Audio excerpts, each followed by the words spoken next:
पिछले कुछ दिनों से चीन और ताइवान के बीच टेंशन का माहौल बढ़ता ही जा रहा है। आखिरकार ऐसा क्यों हो रहा है? क्या है China Taiwan conflict? China Taiwan पर अटैक क्यों करना चाहता है? और अगर चाइना ने ताइवान पर कब्जा कर लिया तो क्या होगा? ये सब जानने के लिए आप वीडियो को अंत तक जरूर देखिए और नए हैं तो चैनल को सब्सक्राइब जरूर करिए।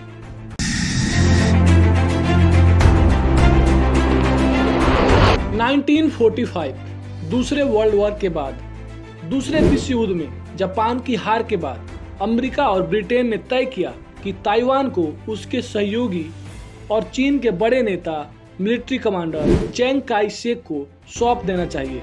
दरअसल चेंग काई शेक की पार्टी का चीन के बड़े हिस्से पर नियंत्रण था।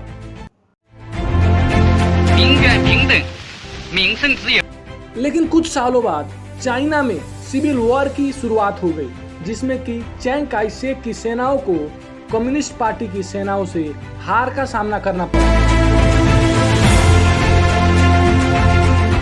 और तब हार के बाद चेंग काई शेक अपने सहयोगियों के साथ चीन से भागकर ताइवान चले गए और कई सालों तक ताइवान पर चेंग काई शेक की पार्टी का डोमिनेंस रहा।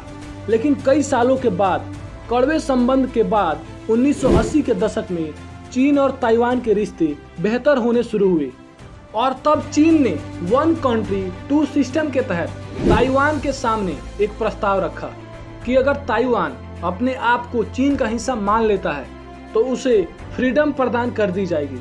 लेकिन ताइवान ने इस प्रस्ताव को ठुकरा दिया।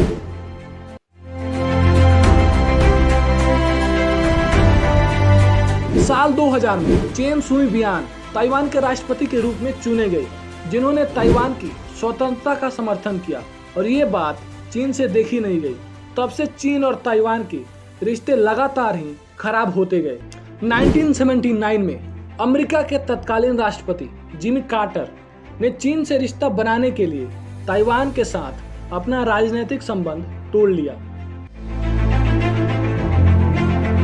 हालांकि तब अमेरिकी कांग्रेस ने इसके जवाब में ताइवान रिलेशन एक्ट पास किया, जिसके तहत यह तय हुआ कि अमेरिका ताइवान को सैन्य हथियार सप्लाई करेगा और अगर चीन ताइवान पर किसी भी तरह का हमला करता है तो अमेरिका उसे बेहद गंभीरता से लेगा। 2 अगस्त 2022 जब अमेरिकन स्पीकर नैन्सी पेलोसी ने ताइवान में जैसे ही अपना कदम रखा, वैसे ही चाइना भड़क गया और ताइवान के आसपास युद्ध अभ्यास और मिसाइलें दागने लगा।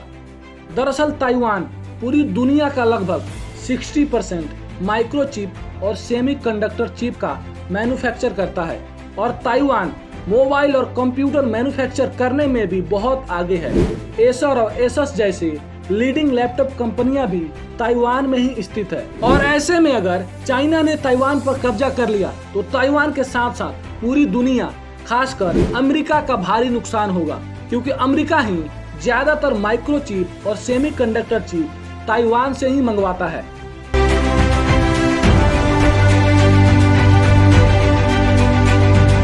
और दोस्तों, अगर आपको यह वीडियो अच्छी लगी हो तो वीडियो को लाइक और चैनल को सब्सक्राइब जरूर करें। मिलते हैं अगली वीडियो में, तब तक के लिए जय हिंद।